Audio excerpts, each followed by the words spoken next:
Hello बच्चों, मैं जयवेंद्र देशमुख आपका फिर से एक बार परम एजुकेशन में स्वागत करता हूं।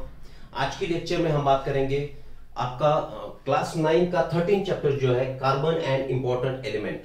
तो लेक्चर फर्स्ट में हम बात करेंगे what is carbon, what is element, what is compound, metals क्या है। सिर्फ जो एलिमेंट्स है उसमें मेटल है, मेटलॉइड्स होंगे, नॉन मेटल्स भी रहेंगे, ठीक है। उनकी प्रॉपर्टीज पर्टिकुलरली कार्बन का अकरेंस कैसे, कहां पे हम पाते हैं, किस फॉर्म में उसे पाएंगे, या तो फ्री है या तो कंपाउंड या कंबाइंड स्टेट में प्रेजेंट है, उसकी प्रॉपर्टीज के बारे में हम बात करेंगे। और एलोट्रोपी का इंट्रोडक्शन इस चैप्टर में हम लेंगे। और सेपरेटली लेक्चर सेकंड में एलोट्रोप्स के बारे में हम बात करेंगे, जैसे कार्बन है, आपका ग्रेफाइट है, फ्लोरीन है, ठीक है। तो चलो बिना समय गंवाए शुरुआत कर देंगे।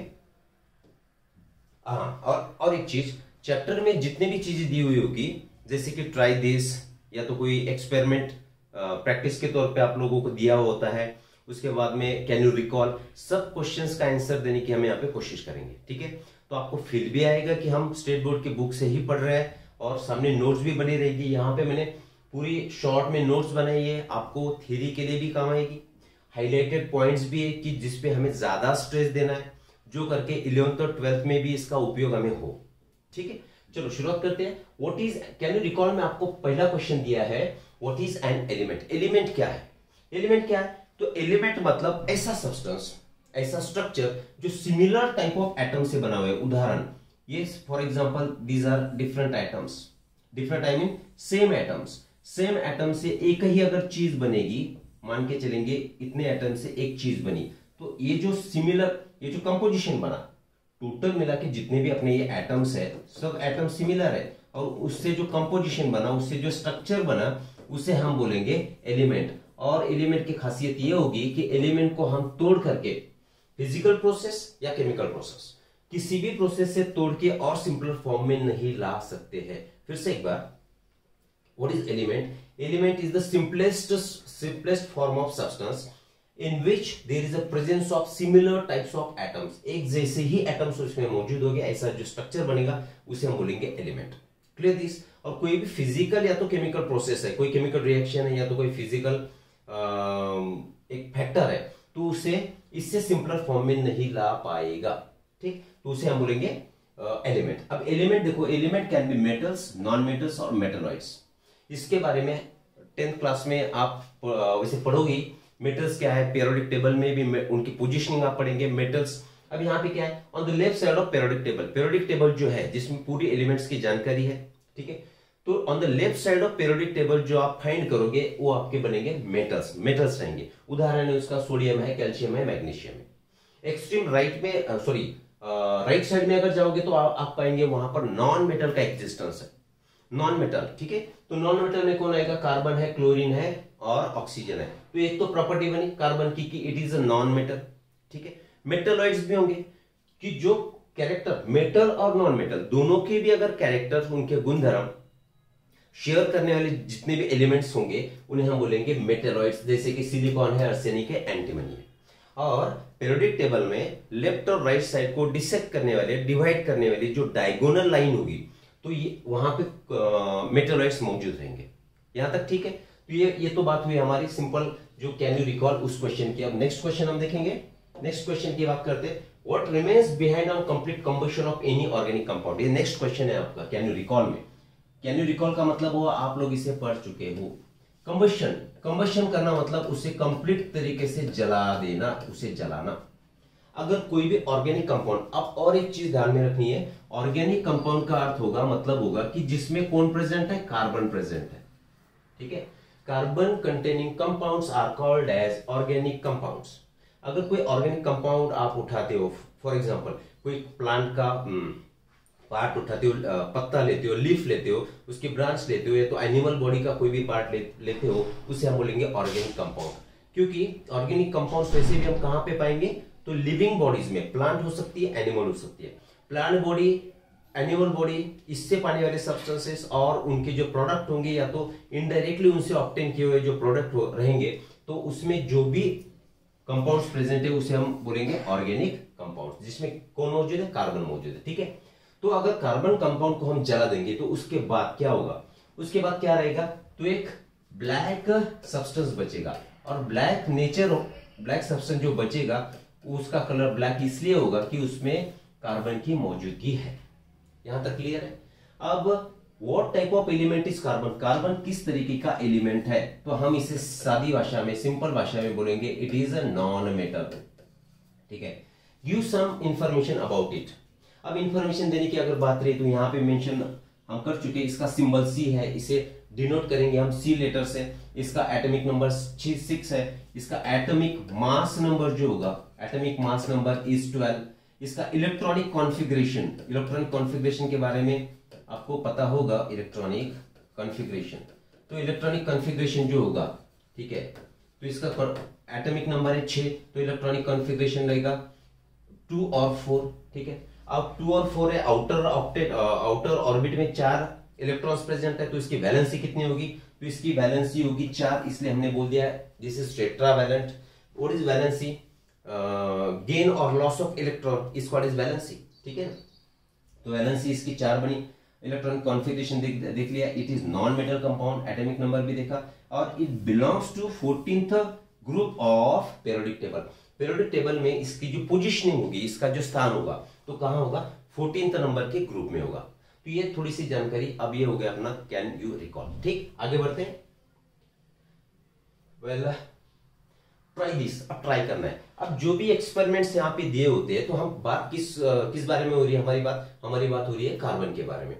तो इन्होंने यहाँ पे एक्सपेरिमेंट दिया कि आप एक इवेपोरेटिंग डिश ले लो, मान के चलेंगे ये डिश है। अब इस डिश में आपको ऐसे दूध रखना है।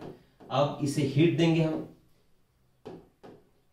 बंसन बर्नर से हमने इसे हीट दे दी। ठीक है, समझ लो अभी इसे। अब जब इवेपोरेटिंग डिश में यहाँ पे मिल्क रखा, ठीक है, क्या रखा, मिल्क रखा, दिस इज योर मिल्क, और यहाँ पे हीट करने के बाद इवेपोरेशन होगा, तो इससे बाहर क्या निकलेगी, तो इससे वेपर्स बाहर निकलेगी। उसके बाद हीट तो कंटिन्यू है, तो जो नीचे बचेगा, तो बचा हुआ हिस्सा इट विल टर्न ब्लैक। अब ब्लैक हुआ, इसका मतलब इसमें कार्बन की मौजूदगी है, और ऑलरेडी हम जिक्र कर चुके, हमने बात करी कि कार्बन अगर प्रेजेंट है तो उसका कलर ब्लैक ही होगा। तो ये इंडिकेट करना इसलिए जरूरी था कि मिल्क इज ऑर्गेनिक कंपाउंड, कि जिसमें कार्बन की मौजूदगी है। ठीक है, तो एक्सपेरिमेंट आपको देख लेना है। ठीक, similarly take a small samples of sugar ले लीजिए, ऊल ले लीजिए, ड्राई लीव्स है, hair, seeds, split pulses, right, plastic ले लिए। अगर इसे भी आप जलाओगे तो इसका कलर भी डार्क ही होगा, डार्क मतलब ब्लैक ही होगा, और ये ब्लैक सब्सटेंस जो बचेगा, रिमेनिंग रहेगा, तो उसे ये जानकारी हमें मिलेगी कि इसमें कार्बन की मौजूदगी है, that means it is an organic compound. ठीक, अब नेक्स्ट देखते हैं। देखो यहाँ पे कार्बन, अब कार्बन की थोड़ी सी जानकारी हम बढ़ाएंगे। Abundantly present in the nature, available in nature. Abundant का मतलब होगा भरपूर मात्रा में, प्रचुर मात्रा में, प्रचुर या तो भरपूर, इसे बोलेंगे हम abundant। नेचर में abundantly अवेलेबल है। Second thing, it is free state, it is available, occurs in the free state as well as combined state. Free state मतलब क्या, सिंपल कार्बन मौजूद रहेगा। ठीक है, कंबाइंड स्टेट की बात अगर हम करेंगे तो इट एटमॉस्फेयर में ऑक्सीजन के साथ अगर कंबाइन करें तो कार्बन मोनोऑक्साइड भी बन सकता है, या तो कार्बन डाइऑक्साइड भी बन सकता है, या तो हाइड्रोजन के साथ अगर मिक्स होगा तो मीथेन भी बनेगा।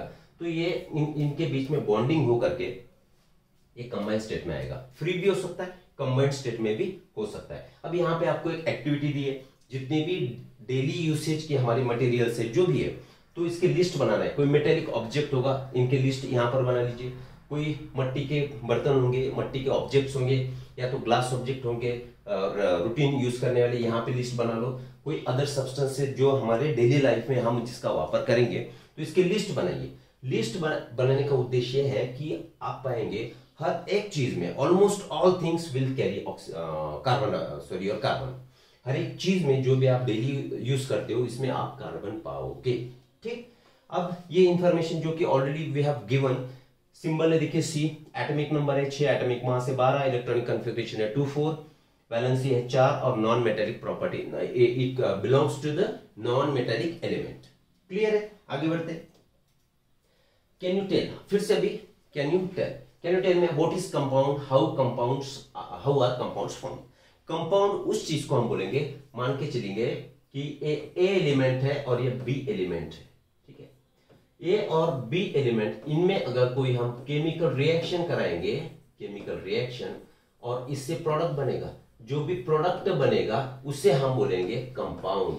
ठीक है, दो एलिमेंट्स अगर इसमें केमिकल रिएक्शन होगी उससे जो प्रोडक्ट बनेगा तो उसे हम बोलेंगे compound. In simple language it is combination of two or more elements. एक से ज्यादा एलिमेंट का अगर कॉम्बिनेशन होता है, दो हो सकते हैं, तीन हो सकते हैं, चार हो सकते हैं, तो उससे जो भी चीज बनेगी उसे हम बोलेंगे कंपाउंड। बात क्लियर है? उदाहरण के तौर पर प्रोटीन्स, प्रोटीन है, प्रोटीन किस चीज से बना हुआ है? Proteins are made of amino acids. अब अमीनो एसिड, बहुत सारे अमीनो एसिड्स इकट्ठा होंगे और उनकी जो चेन बनेगी उसकी, तो उस चेन को हम नाम दे देंगे प्रोटीन। तो आपका प्रोटीन बना। ठीक है, तो ये जो अमीनो एसिड है, तो अमीनो एसिड में क्या कंपोजिशन है? इसमें कार्बन है, हाइड्रोजन है, ऑक्सीजन है, नाइट्रोजन भी हो सकता है, इसमें सल्फर भी हो सकता है। देखिए ये अलग अलग एलिमेंट है, मेटल है, नॉन मेटल है, बात अलग है, लेकिन एलिमेंट्स है। ये एलिमेंट्स इकट्ठा हुए और उसका कॉम्बिनेशन बनके उसमें रिएक्शन हो करके अमीनो एसिड बने, अमीनो एसिड की चेन बनी, उससे कॉम्प्लेक्स सब्सटेंस बना, और जो कॉम्प्लेक्स सब्सटेंस था that is your protein. That means proteins, proteins में कौन प्रेजेंट है? देखिए यहाँ पर कार्बन इज प्रेजेंट। तो कंपाउंड की बात समझ आई। कंपाउंड मतलब एक से ज्यादा एलिमेंट अगर केमिकल रिएक्शन होके इकट्ठा जो प्रोडक्ट बनाएंगे, जो भी स्ट्रक्चर बनाएंगे उसे हम बोलेंगे कंपाउंड। ठीक, राइट। अब कंपाउंड्स ऑर्गेनिक भी हो सकते हैं, इनऑर्गेनिक भी हो सकते हैं। ऑलरेडी हम उसका जिक्र कर चुके हैं। ऑर्गेनिक कंपाउंड्स एक समझने की एक सिंपल चीज है। ऑर्गेनिक कंपाउंड आप उसे बोलेंगे जो लिविंग बॉडी से आप ऑब्टेन करोगे। अब लिविंग बॉडी यहाँ पे प्लांट्स हो सकते हैं, एनिमल्स भी हो सकते हैं। सिंपल समझने के लिए ध्यान में रखिए, प्लांट और एनिमल, इससे जो भी हम कंपाउंड ऑब्टेन करेंगे, जिसे हम पाएंगे, तो those compounds are your organic compounds. Simple. ठीक, डायरेक्टली भी ऑब्टेन कर सकते हैं, इनडायरेक्टली भी, उनके प्रोडक्ट भी हो सकते हैं। अगर इनकी बॉडी ही कार्बन से बनी है तो obviously already we have mention organic compound किसे हमने किसे कहा कि जिसमें कार्बन की मौजूदगी है, जिसमें कार्बन प्रेजेंट है। ठीक, इनऑर्गेनिक कंपाउंड जो हम सॉइल से ऑब्टेन करेंगे, मिनरल के फॉर्म्स में ऑब्टेन करेंगे, जो सॉइल से ऑब्टेन हो गए मिनरल के फॉर्म में, उसे हम बोलेंगे इनऑर्गेनिक कंपाउंड। एक ही ध्यान में रखो, organic compounds belong to the living structures, living bodies, that is plants और एनिमल्स। और जो बचे कुचे अपने मिट्टी में हो गए, सराउंडिंग में हो गए, तो वो बनेंगे आपके इनऑर्गेनिक कंपाउंड्स। ठीक, carbon is the main element even in cellular DNA and RNA. देखो सेल है आपकी, this is your cell. Cell में ये न्यूक्लियस है, न्यूक्लियस में आपका कौन है? क्रोमोसोम है, क्रोमोसोम पर डीएनए है, तो ये डीएनए और आरएनए, डीएनए और आरएनए, इसमें भी main element is your carbon. और आपको पता है कि डीएनए और RNA it act as a genetic material. Genetic material का मीनिंग ये हुआ कि मदर फादर की जो जनरेशन होगी उसे हम पेरेंट्स बोलेंगे। पेरेंट्स की जनरेशन का मैसेज मतलब कैरेक्टर्स निचली जनरेशन में ट्रांसमिट कराना, that is the function of DNA और आरएनए। देखिए इन्हें न्यूक्लिक एसिड हम बोलेंगे, तो न्यूक्लिक एसिड या तो जेनेटिक मटेरियल का भी एक पार्ट, इंपॉर्टेंट पार्ट क्या है? तो योर कार्बन है। ठीक, चलो अब देखिए सबसे पहले जो ऑर्गेनिक कंपाउंड बनाया तो ओलर नाम के साइंटिस्ट ने इसे बनाया। इनऑर्गेनिक कंपाउंड उसे हिट करके उससे यूरिया बनाने का सबसे पहला क्रेडिट ये किसे जाता है? तो ये जाएगा ओलर नाम के साइंटिस्ट को। देखिए ये this is the formula of ammonium cyanate, यहां पे लिखा हुआ है ammonium cyanate, this is ammonium cyanate, ये अमोनियम साइनेट है। और इसे हिट किया और हिट करके उससे यूरिया पाया, NH2CONH2, that is the molecular formula for urea, and urea is a organic compound. ठीक है, ये थोड़ी सी जानकारी ध्यान में रखना है। आगे बढ़ेंगे, अकरेंस ऑफ कार्बन। अब कार्बन की मौजूदगी, कार्बन कहां पे प्रेजेंट है, अवेलेबल है। ऑलरेडी वी हैव मेंशन्ड, हमने बात करी है कि ये फ्री फॉर्म में भी हो सकता है और कंबाइंड स्टेट में भी हो सकता है, जैसे carbon monoxide, carbon dioxide, methane है और भी कुछ अल्डिहाइड है। ठीक है, carbon is found in nature in a free as well as a compound state. अब जो कार्बन इस शब्द है, तो इस शब्द किससे आया? लैटिन वर्ड से आया, कार्बो। कार्बो का मीनिंग होगा यहाँ पर कोल। कोल कैसे बना ये तो अलग बात है। ठीक है, कोल है मतलब ये तो फॉसिल फ्यूल्स बोलेंगे हम इसे। फ्यूल मतलब हमारा ईंधन, ठीक है ना, जैसे कि केरोसिन जिसे हम रॉक ऑयल बोलेंगे, पेट्रोलियम है, आपका डीजल है, कोल है, नेचुरल गैसेस है, all these are the fossil fuels, right. Carbon in the free state is found as diamond and graphite. देखो डायमंड और ग्रेफाइट ये these are the allotropes of your carbon, both of these are allotropes of carbon. Allotropy के बारे में हम next lecture में बात करने वाले हैं। लेक्चर हम ज्यादा खींचेंगे नहीं, कम से कम टाइम में एक एक लेक्चर लेंगे तो आपका इंटरेस्ट भी बना रहेगा, नोट्स भी बना पाएंगे और चीजें अच्छी दिमाग में आएगी, राइट। तो फ्री स्टेट में अगर कार्बन है तो उसके उदाहरण बने हमारे डायमंड और ग्रेफाइट। इसके साथ और एक जोड़ देंगे हम फ्यूलरिन, इसके बारे में भी बात करेंगे, उसकी प्रॉपर्टीज क्या है, यूज क्या है, ठीक है। आगे बढ़ते हैं। It is found in the combined state in following compounds. आप कंबाइंड स्टेट में अगर पाएंगे तो कार्बोनेट के फॉर्म में, कार्बोनेट मान के चलो CO2, देखो यहाँ पे ऑक्सीजन कंबाइन हो गया। जैसे कि कैल्शियम कार्बोनेट का उदाहरण यहाँ पे लिया, कैल्शियम कार्बोनेट, ये क्या कंबाइंड स्टेट हो गई। उसके बाद अपना मार्बल है जो हम घर में बिछाते हैं, कैलामाइन है, जिंक कार्बोनेट है। तो यहाँ पे अलग अलग एलिमेंट्स इकट्ठा होकर के जो भी बने तो उसे हमने नाम दे दिया कंपाउंड, कंबाइंड स्टेट है, राइट। नेक्स्ट है आपका फॉसिल फ्यूल में कोल, पेट्रोलियम, नेचुरल गैस। अब फॉसिल फ्यूल बने कैसे, ये बात भी अलग है। फॉसिल फ्यूल लाखों साल पहले जब जितने भी इस पृथ्वी पर एस्टेरॉइड्स गिरे होंगे तो इससे एक्सप्लोजन हुआ होगा, ठीक है। तो लिविंग बॉडीज जैसे कि बड़ी बड़ी प्लांट्स हैं, तो बड़े बड़े एनिमल्स है, वो पूरे जमीन में गड़ गए होंगे, उसका टेम्परेचर बढ़ा, उस पर प्रेशर बढ़ा और आहिस्ता आहिस्ता लाखों सालों में जो उनके बॉडी जो टर्न हुई, तो टर्न हुए जो प्रोडक्ट्स है उसे बोलेंगे हम फॉसिल फ्यूल्स। फॉसिल मतलब जीवाश्म, जीव मतलब बायो, बायोलॉजिकल एंटिटीज गड़ गई, उस पर प्रेशर आया, उसका टेम्परेचर बढ़ा और आहिस्ता धीमी गति से उसे फॉसिल फ्यूल्स बने, जैसे पेट्रोलियम, पेट्रोल है, डीजल है और आपका कोल भी है। Carbonaceous your nutrients, carbonaceous nutrient का मीनिंग क्या हो कि जिसमें कार्बन मौजूद है। मान के चलो कार्बोहाइड्रेट है, कार्बोहाइड्रेट के मेन कंपोजिशन है कार्बन, हाइड्रोजन, ऑक्सीजन, कंपाउंड के फॉर्म में कंबाइंड स्टेट में। जैसे प्रोटीन्स है, प्रोटीन में कार्बन है, हाइड्रोजन है, ऑक्सीजन है, नाइट्रोजन भी है, इसमें सल्फर भी है, ये प्रोटीन्स है। फैट्स की अगर बात करेंगे, इसमें कार्बन है, हाइड्रोजन है, ऑक्सीजन, इसमें फॉस्फोरस भी हो सकता है, नाइट्रोजन भी हो सकता है और सल्फर भी हो सकता है, ठीक है।